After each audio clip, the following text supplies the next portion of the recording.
porque eu estou certo de que isso mesmo, pela vossa súplica e pela provisão do Espírito de Jesus Cristo, me redundará em libertação, segundo a minha ardente expectativa e esperança, de que em nada serei envergonhado, antes com toda a ousadia, como sempre, também agora será Cristo engrandecido no meu corpo, quer pela vida, quer pela morte. Porque para mim, o viver é Cristo, e o morrer é lucro. Entretanto, se o viver na carne traz fruto para o meu trabalho, já não sei o que hei de escolher. Ora, de um lado e outro lado, estou constrangido, tendo o desejo de partir e estar com Cristo, que é incomparavelmente melhor. Mas por vossa causa é mais necessário permanecer na carne.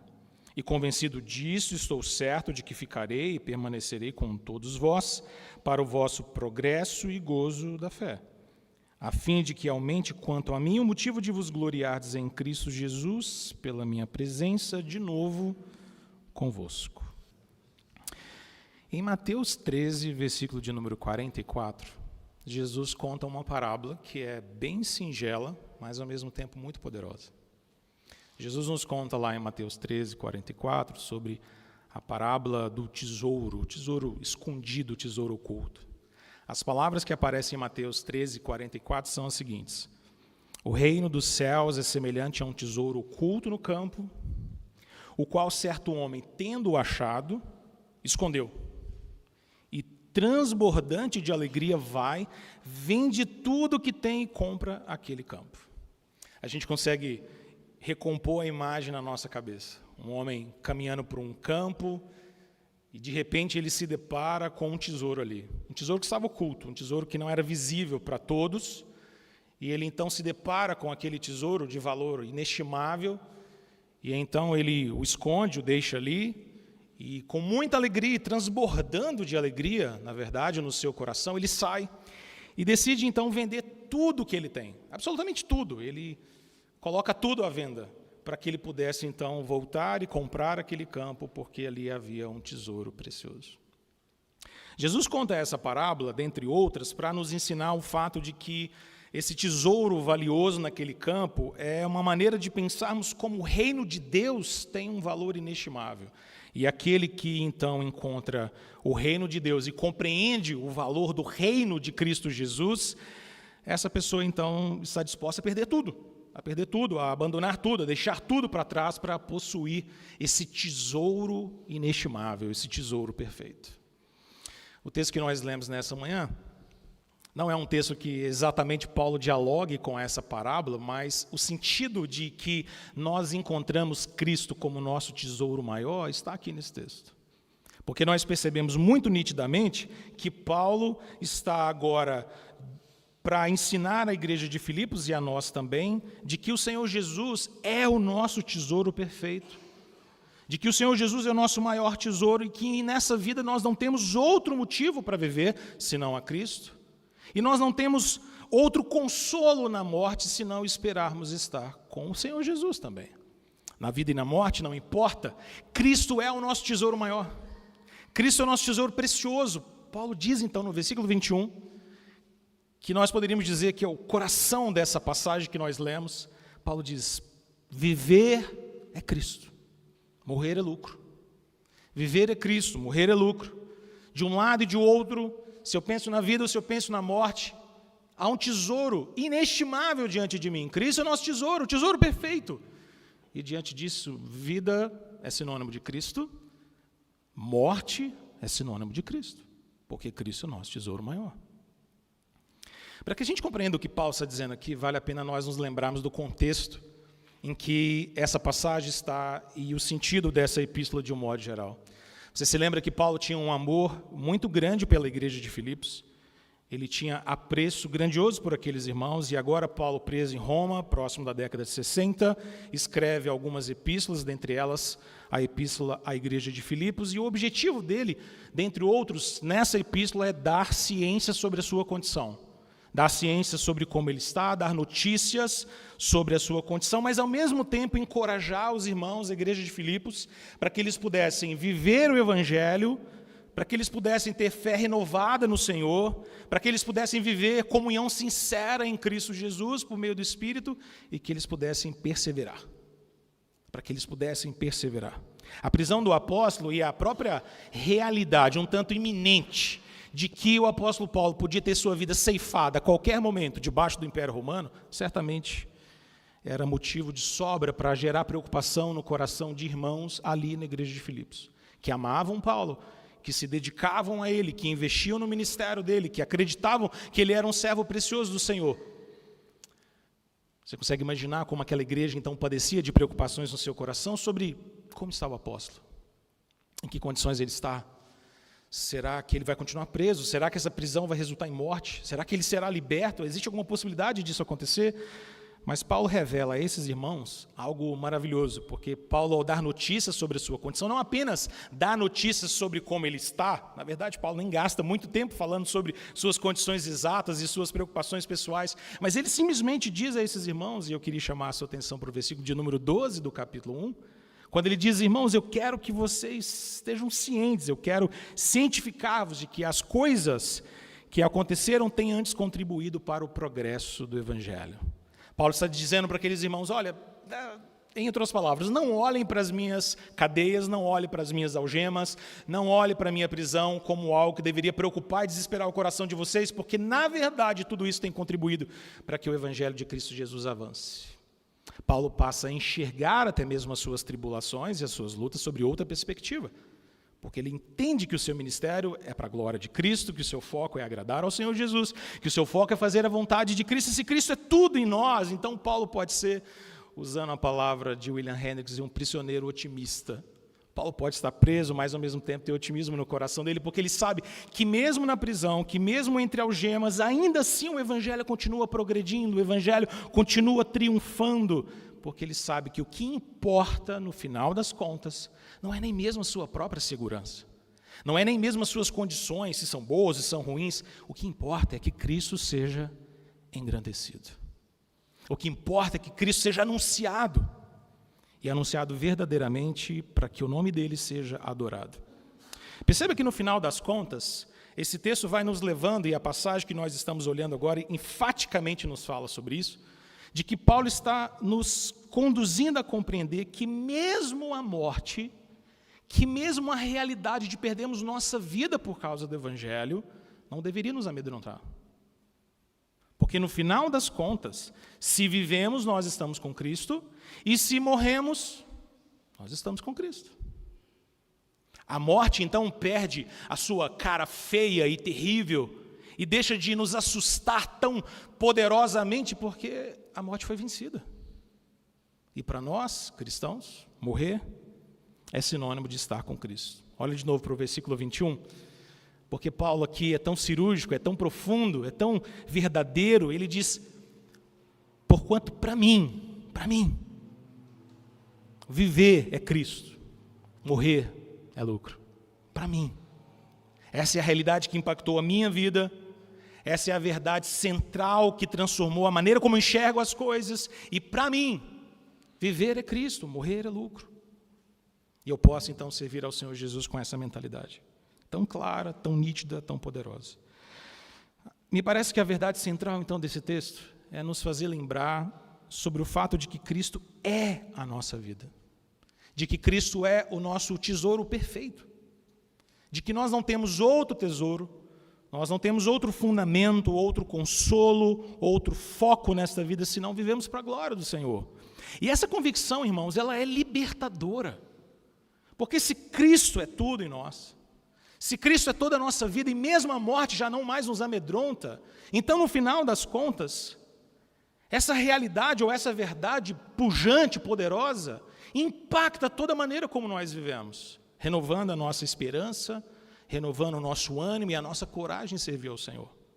Eu queria que você pensasse comigo sobre essa perspectiva. Cristo é o nosso tesouro perfeito. E se Cristo é o nosso tesouro perfeito, isso impacta a nossa vida de maneiras inacreditáveis, poderosíssimas, radicais e transformadoras.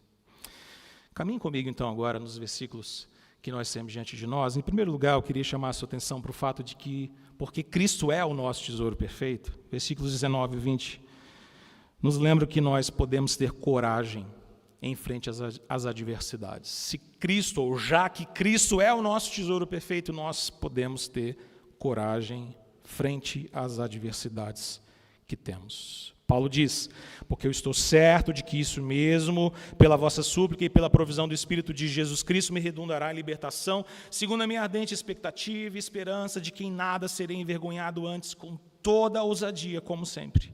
Também agora será Cristo engrandecido no meu corpo, quer pela vida, quer pela morte. Perceba que os versículos 19 e 20 nos mostram que Paulo nutria uma real expectativa no seu coração de que ele fosse liberto, de que ele voltaria a pregar o Evangelho e possivelmente iria até visitar aqueles irmãos em Filipos mais uma vez, e que ele teria liberdade por mais algum tempo. Ele diz de maneira muito enfática no versículo 19 que ele está certo de que pela oração daquela igreja e pela provisão do Espírito Santo de Deus, do Espírito de Jesus, isso redundaria em salvação, em libertação para ele. Veja que a expectativa de Paulo não é uma expectativa meramente humana, não é apenas alguém que acredita positivamente que vai conseguir se libertar, de que as coisas de repente vão mudar e vão dar certo, não. A expectativa de Paulo é que Deus irá fortalecê-lo pelo Espírito de Cristo e possibilitar isso pelo Espírito de Cristo em resposta à oração da igreja. Então, no final das contas, Paulo reconhece que, de fato, é possível que ele fosse liberto e poderia então pregar o Evangelho mais uma vez e até mesmo visitar os irmãos em Filipos, como nos sugere o capítulo 2, versículo 24. Mas o ponto aqui, irmãos, é de que a expectativa maior que está abrigada no coração do apóstolo Paulo em saber que, ainda que ele não fosse liberto, ainda que a sua expectativa de libertação não se consumasse, não chegasse de fato a acontecer, Cristo seria engrandecido em seu corpo, quer pela vida, quer pela morte. É como se Paulo estivesse dizendo: olha, a minha expectativa é ser liberto e poder pregar o Evangelho, e visitar vocês e anunciar Cristo um pouco mais. Mas se isso não acontecer, nada muda. Se isso não se realizar, não muda o fato de que Cristo será engrandecido, como diz o versículo de número 20, no meu corpo, quer pela vida, quer pela morte. Se ao contrário de uma palavra de libertação vier até as minhas cadeias, até a minha prisão, uma informação de que eu serei morto, serei decapitado, que me importa? Cristo será engrandecido. Perceba que esse texto não está falando sobre coragem humana, não está falando sobre Paulo ser um homem bravo e corajoso, como virtudes próprias e naturais. Não, Paulo se sente encorajado no Senhor, fruto das orações da igreja, do poder do Espírito de Deus que está sobre ele, gerando ousadia no seu coração para que ele tivesse intrepidez, ânimo e coragem para continuar a testemunhar Cristo, crendo que toda e em qualquer circunstância Cristo seria exaltado por sua vida ou por sua morte. Se Cristo é nosso tesouro, então nós podemos ter coragem diante das adversidades. Nós podemos enfrentá-las com ousadia e coragem advindas do próprio Deus, que sendo tudo em nós, que sendo o centro do nosso coração, nos capacita a testemunhar a cruz, nos capacita a testemunhar o Evangelho, mesmo diante de adversidades, mesmo quando as coisas não são fáceis, mesmo quando inimigos se levantam, mesmo quando circunstâncias são adversas, porque o nosso tesouro maior é o Senhor. Porque o nosso foco central é agradar aquele que nos chamou. Nós não estamos tão comprometidos com a nossa própria segurança, com os nossos próprios cuidados, porque no final das contas Cristo é o nosso tesouro perfeito, o nosso tesouro maior, o nosso tesouro excelente. Nada é mais precioso para Paulo do que Cristo ser engrandecido. Nada deveria ser mais grandioso para nós e mais importante para nós do que Cristo também ser engrandecido. E isso é o que nos sustenta meio às dificuldades, mesmo em meio às adversidades. Coragem diante das adversidades, irmãos, não brota apenas a nossa força de vontade, mas brota no coração de Paulo e no meu e no seu, como obra do Espírito Santo de Deus, que nos faz viver a realidade de que Cristo em nós é a esperança da glória, de que Cristo é o nosso tesouro maior. E se Ele é tudo em nós, e se a nossa vida é para o seu louvor, e o objetivo da nossa vida é Cristo, então o objetivo da nossa vida não pode ser segurança, garantias, comodidade. Pense como isso tem impactos especificamente sobre nós. que atendendo o chamado de Deus para a vocação ministerial, precisamos ter muito claro o nosso coração de que Cristo é o nosso maior tesouro. E é a Ele que servimos, e não importa se na vida ou na morte, no sucesso ou fracasso, segundo o olhar deste mundo, nós fazemos tudo para a glória do Senhor. Eu acho maravilhosas as palavras que o apóstolo Paulo usa com os presbíteros de Éfeso em Atos 20, versículo 24. Olha o que Paulo diz lá, deixa-me te lembrar isso. Paulo diz assim aos presbíteros: porém, em nada considero a minha vida preciosa para mim mesmo, contanto que complete a minha carreira e o ministério que recebi do Senhor Jesus para testemunhar o evangelho da graça de Deus. Em nada considero a vida preciosa para mim mesmo. Se Cristo é meu maior tesouro, seja na vida ou na morte, importa que ele seja engrandecido. Isso encoraja o meu coração. O ministério recebido de Cristo pesa sobre Paulo, pesa sobre ele, e nem mesmo a morte então se torna algo capaz de amedrontá-lo. O grande pregador inglês Martin Lloyd Jones dizia: em Cristo nós não somos mais escravos das coisas que nos acontecem. Nós não vivemos mais como vítimas da tirania das nossas circunstâncias. Porque nosso tesouro é Cristo. Que o objetivo da nossa vida, do nosso trabalho, é o Senhor Jesus. Paulo, então, está nos dizendo nesse primeiro ponto que eu chamo a sua atenção, de que, porque Cristo é o nosso tesouro maior, nós podemos ter coragem diante das adversidades.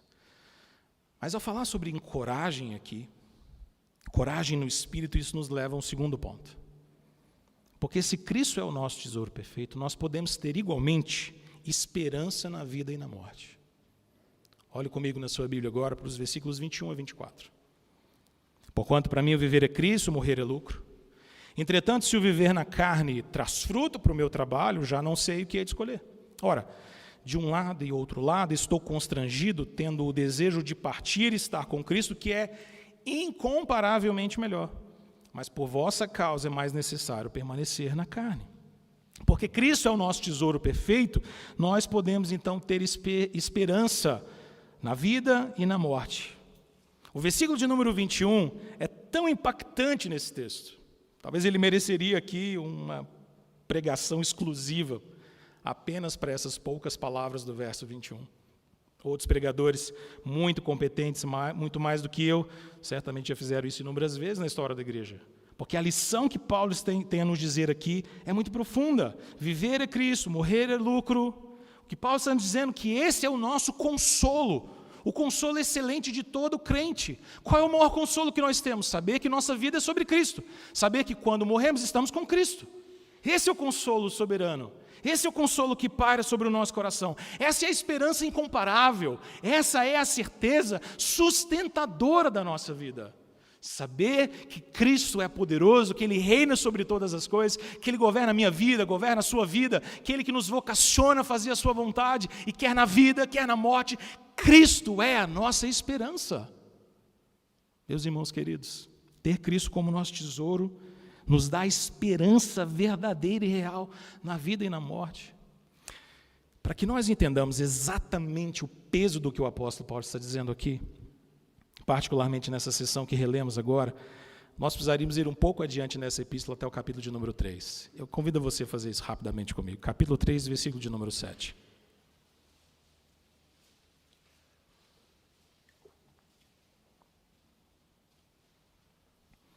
No capítulo de número 3, versículo de número 7, Paulo se lembra de algumas das suas credenciais judaicas e de quem ele fora outrora. E então, a partir do versículo de número 7, ele diz assim: mas o que para mim era lucro, isso considerei perda por causa de Cristo.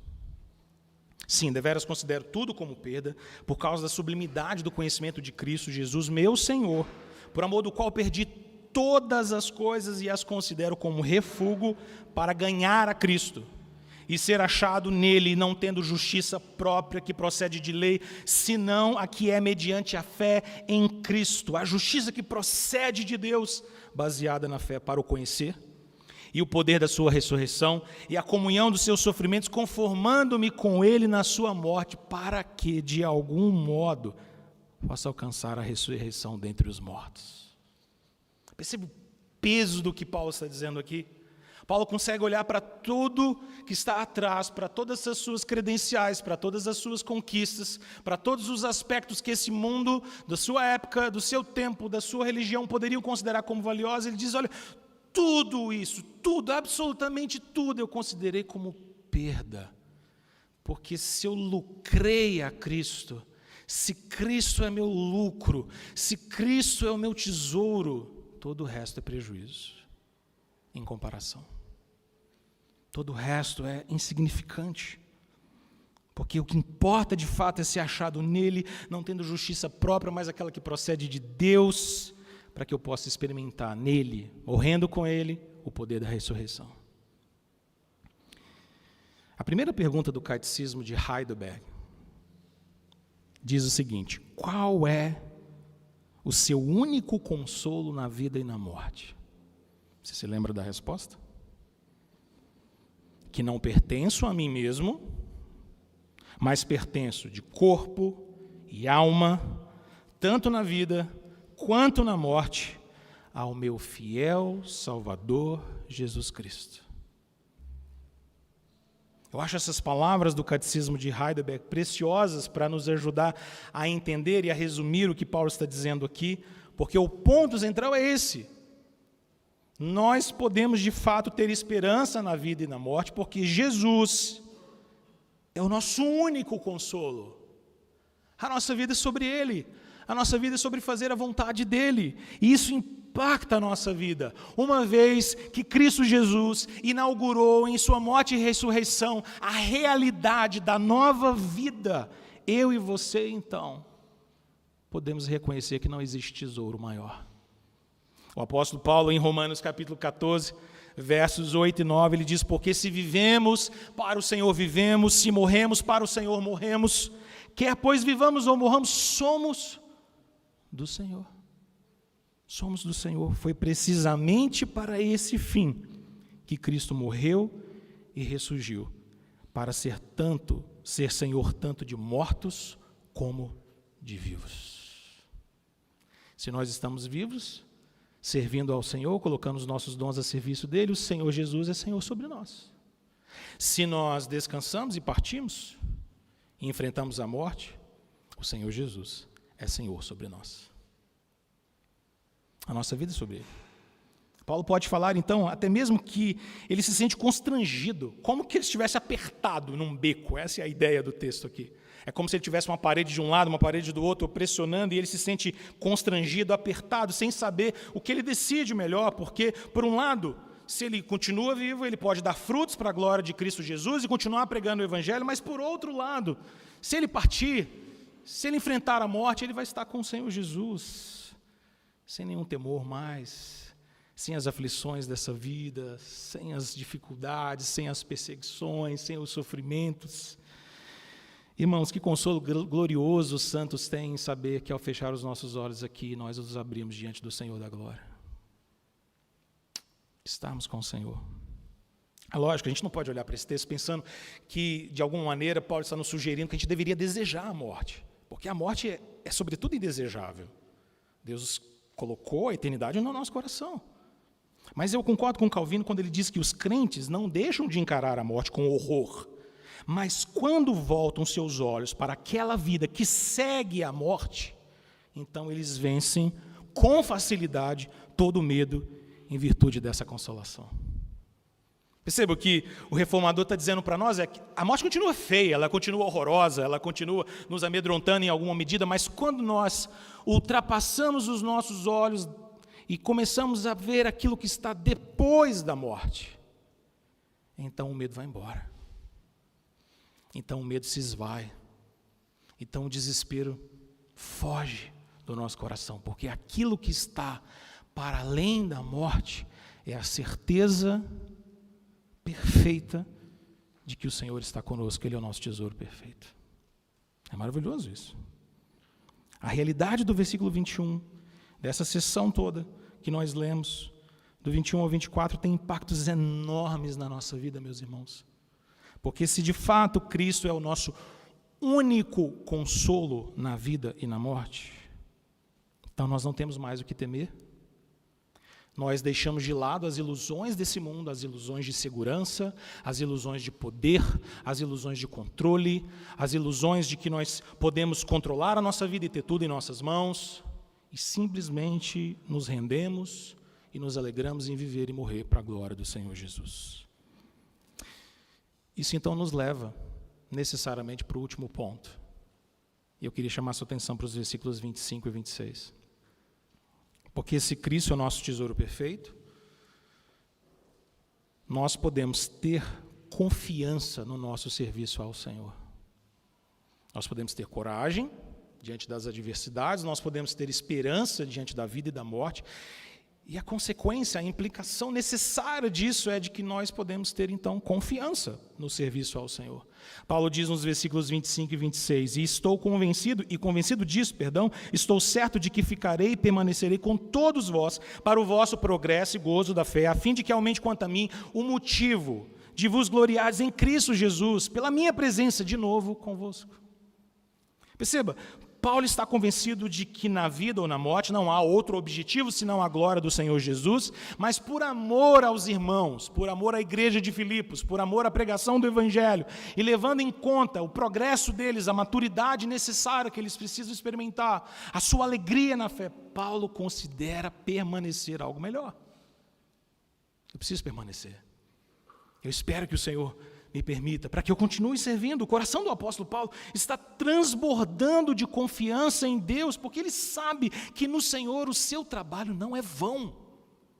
Você se lembra das palavras de Paulo em 1 Coríntios capítulo 15? Quando ele está discorrendo sobre a poderosa realidade da ressurreição, e ele então diz no versículo de número 58, meus amados irmãos, sede firmes, inabaláveis e sempre abundantes na obra do Senhor, sabendo que no Senhor nosso trabalho não é vão. Sejam abundantes, trabalhem, sirvam ao Senhor, façam a vontade dEle, porque nada disso é vão. Mesmo que nós morramos por causa da pregação do Evangelho, não importa, estaremos com o Senhor Jesus e no último dia iremos ressuscitar com Ele. Nada é vão, nada é vão, nada é sem sentido. Com Cristo em nós, com Cristo sendo o nosso tesouro maior, a nossa vida, o nosso serviço, então ganha sentido, ganha direção, o nosso trabalho ministerial ganha um norte, porque nós estamos aqui a fazer as coisas que nós estamos fazendo, porque existe esse seminário, porque existe processo de preparação, porque dedicar tanto tempo, porque você se mover para cá com a sua família, porque passar por privações, lutas, adversidades, por que tudo isso, por que entrar no ministério, por que atender uma vocação, porque Cristo é o nosso tesouro. Porque Cristo é o nosso tesouro. Porque Ele é tudo que nós temos. Martin Lloyd Jones diz que sem Cristo ninguém vive, meramente existe. Sem Cristo ninguém vive, meramente existe. Vai pairando pela existência sem propósito, sem sentido, sem esperança. Mas pensa, o oposto é de que se Cristo é o nosso foco, então a nossa vida tem um propósito sublime, que nem mesmo a morte pode alterar. Nem mesmo a morte pode alterar. Se nem mesmo a morte pode alterar, meus irmãos, então pense, privações poderiam? Adversidades poderiam? Dificuldades ministeriais poderiam? Lutas pessoais poderiam? Doenças poderiam? Se nem a morte, que dirá as outras coisas? Paulo tem um propósito muito claro: viver para Cristo, servi-lo, fazer a sua vontade, anunciar o reino, anunciar a salvação. A sua convicção em permanecer não visa os interesses próprios. Perceba a linguagem que Paulo está utilizando aqui. Paulo não está dizendo, olha, eu queria viver um pouco mais, porque eu tenho algumas coisas para fazer, e eu ainda queria, sei lá, talvez comprar um terrenozinho ali na Galileia para poder plantar alguma coisinha e descansar. Eu já quero uma rede. Paulo não está falando sobre interesses próprios. Ele não está dizendo que permanecer é algo que tem a ver com os seus anseios do coração, porque o anseio dele, no final das contas, é Cristo, é que Cristo seja engrandecido. William Hendricks tem uma expressão sobre essa motivação de Paulo que me chama muito a atenção. Ele diz, a carência da igreja pesa sobre ele, Paulo, mais do que o desejo da sua própria alma. Porque Paulo diz, olha, partir e estar com Cristo é infinitamente melhor, esse é o anseio da minha alma. Afinal de contas, partir e estar com Cristo Jesus, sem dores, sem angústias, é incomparavelmente melhor. Mas o peso do amor pela igreja, do serviço ao Senhor Jesus, da proclamação do Evangelho, de ver Cristo sendo engrandecido na sua vida, mas também na vida daqueles para os quais Ele irá pregar, isso motiva Paulo. Paulo anseia permanecer para que os filipenses experimentem progresso na fé, alegria da fé, exultação transbordante. Quando o nosso foco no trabalho é a glória de Cristo, irmãos, nós sabemos que nada é vão, nada é sem propósito. Podemos confiar e trabalhar com afinco, podemos trabalhar com dedicação, porque o Senhor é fiel, e nele nós temos nosso galardão. Quero concluir, então, dizendo que Paulo nos exorta aqui, exorta os crentes de Filipos e a mim e a você também, com uma verdade que é transformadora. Viver é Cristo, morrer é lucro. Essa verdade tem impacto gigantesco sobre a nossa vida. Porque se isso é verdade para nós, se isso é verdade na minha vida e na sua vida, isso muda tudo. Nossa vida e nossa morte ganham outros sentidos, outros contornos. A maneira como nós enxergamos a vida, as adversidades da vida, as dificuldades do ministério, tudo ganha uma outra dimensão, porque nós não vivemos nesse mundo mais cheios de temores, a todo custo tentando escapar de sofrimentos e de sabores, buscando seguranças transitórias nas coisas que esse mundo pode nos dar, mas nós descansamos que em vida e morte nós estamos no Senhor. Nosso foco é Cristo, é a glória de Cristo, é viver para Ele, para que Ele seja glorificado em nossa vida e na vida de tantos outros. Isso motiva o nosso coração. Eu termino, então, com 3 brevíssimas aplicações para o nosso coração. A primeira delas, que nos lembra que nós devemos viver cada um dos nossos dias sob a perspectiva da glória de Deus. Cristo é o nosso tesouro maior. Cristo é o nosso tesouro perfeito. Nós devemos viver cada um dos nossos dias, tudo que nos vier à mão, todo o nosso trabalho, toda a nossa fadiga, sob a perspectiva da glória de Cristo Jesus. Importa que Ele seja engrandecido. Importa que Ele seja adorado. Em segundo lugar, esse texto nos lembra também que nós precisamos abandonar as ilusões dessa vida. As pseudo-seguranças que esse mundo nos dá. Seguranças que, no máximo, são temporais. Seguranças que, no máximo, são efêmeras, passageiras. Só isso que o mundo pode nos oferecer. E, às vezes, nós nos apegamos tanto a isso. Achando que o nosso tesouro está aqui, que o nosso tesouro é este mundo, que o nosso tesouro é o sucesso ao olhar dos homens, que o nosso tesouro tem a ver com dinheiro, que o nosso tesouro tem a ver com fama, com sucesso, com bem-estar. Quando, na verdade, o nosso tesouro perfeito, nosso tesouro maior é o Senhor Jesus. E por último, esse texto nos lembra que nós precisamos servir ao Senhor Jesus em todo o tempo, de todo o nosso coração, com coragem, com esperança e com confiança de que viver é Cristo, morrer é lucro. Vamos orar?